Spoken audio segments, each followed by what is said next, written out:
Bonjour et bienvenue à notre méditation. Aujourd'hui, c'est le 16 août. Je suis en train de méditer dans l'épître de Paul aux Philippiens, chapitre 1, versets 8 à 11. Et le thème de ces méditations en été, c'est comment être un disciple du Christ Jésus.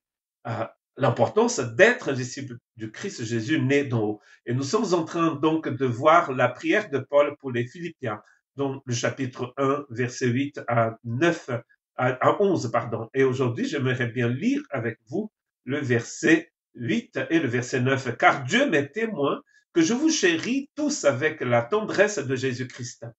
Et c'est ce que nous avons donc médité le 15 août.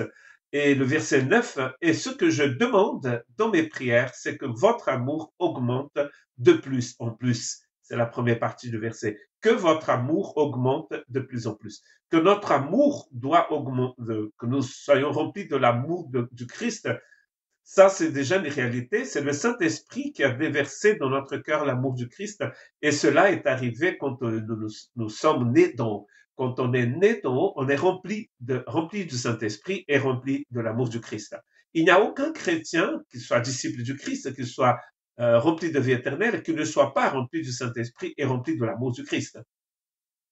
Mais maintenant, ce qui est très intéressant dans cette prière, c'est que Paul est en train de prier que cet amour augmente. L'amour en soi, il n'augmente pas. Il est le même amour que tous nous avons reçu, mais il augmente dans ma vie. Qu'est-ce qui se passe pour que cet amour puisse augmenter dans ma vie? Euh, la réponse va se trouver donc dans le texte parce qu'il dit en connaissance et en pleine intelligence, en connaissance de Dieu. Mais je voudrais parler de cela demain, enfin une autre fois, peut-être demain.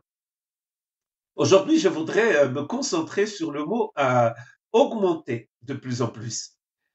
C'est un mot en grec que nous allons trouver bien sûr dans beaucoup d'autres textes du Nouveau Testament et notamment dans Matthieu chapitre 14 verset 20. Tous mangèrent et furent rassasiés et l'on emporta 12 paniers pleins de morceaux et qui restaient. Tous mangèrent et furent rassasiés.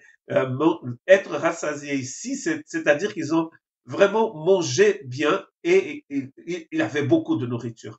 Tellement de nourriture que en fait, donc il avait, selon Jean, 5000 personnes, 5000 hommes, ils ont tous mangé et il avait encore de la nourriture qui restait. Donc il avait en fait une plénitude de nourriture, il avait beaucoup de nourriture. C'est la même expression, le même mot que Paul utilise dans Philippiens chapitre 1 verset 9 pour dire que l'amour doit augmenter. De la même manière que Jésus, quand il nourrit des personnes ici, dans ce que nous appelons la multiplication des pains, donc il avait du pain mais aussi du poisson, avec cette nourriture, Jésus a nourri 5000 hommes et ils en ont eu encore pour le lendemain. Ils n'ont pas jeté cette nourriture. Donc vous voyez, c'est comme cela que l'amour de Dieu doit augmenter dans notre vie, comme cette multiplication des pains. C'est-à-dire que chaque partie de ma vie doit être remplie de cet amour. C'est pas le nôtre, c'est l'amour de Dieu, je vous rappelle. C'est l'agapé de Dieu. Donc la prière de Paul, elle est très intéressante parce qu'en fait, il est en prison, il écrit à cette petite église euh, de Macédoine, donc à plus de 1000 kilomètres de là. Cette église, c'est une église pauvre, mais c'est peut-être, Paul dit que c'est ceux qui l'ont plus aidé parce qu'il est en prison, il a besoin d'aide. Ils ont fait marcher leur Épaphrodite jusqu'à Rome. Peut-être il avait un blablacar de l'époque, un carrosse, j'en sais rien, mais il a fait tout ce voyage pour amener de l'argent pour aider Paul. Et Paul va donc écrire la lettre qui va retourner donc au Macédoine, à Philippe. Et Paul est en train de prier que l'amour de ces personnes, on voit bien qu'ils ont de l'amour de Dieu dans leur cœur parce qu'ils sont prêts à partager ce qu'ils ont reçu avec Paul, mais Paul prie que cet amour puisse augmenter dans leur vie, comme cette multiplication des pains. Écoutez maintenant ce qui va faire cette multiplication dans notre vie. Dans Romains chapitre 15, verset 13, Que le Dieu de l'espérance vous remplisse de toute joie et de toute paix dans la foi pour que vous abondiez en espérance par la puissance du Saint-Esprit. Que le Dieu de l'espérance vous remplisse. Et là, c'est le même mot qui est utilisé par Paul pour dire que l'amour doit augmenter. Ici, l'espérance augmente aussi. Nous savons bien que l'espérance va de pair avec l'agapé. La joie aussi, la paix aussi.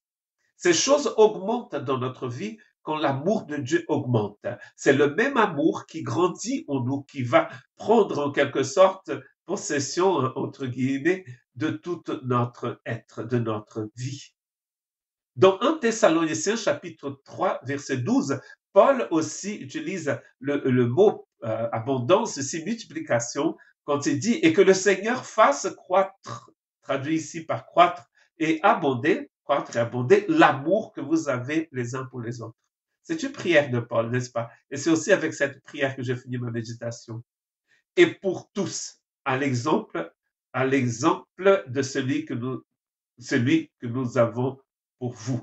C'est-à-dire, Paul a beaucoup d'amour pour les Thessaloniciens et il voudrait que cet amour soit pareil entre les Thessaloniciens. C'est-à-dire que eux aussi puissent s'aimer avec un amour qui grandit, qui est abondant. Là, ça va nous aider à comprendre ce qu'il veut dire par abondance. C'est un amour qui grandit en nous. C'est-à-dire que plus vous aimez, plus cet amour est ardent et intense, mieux c'est. Et c'est comme cela que les gens vont voir que vous êtes un disciple de Christ Jésus. Que Dieu vous bénisse.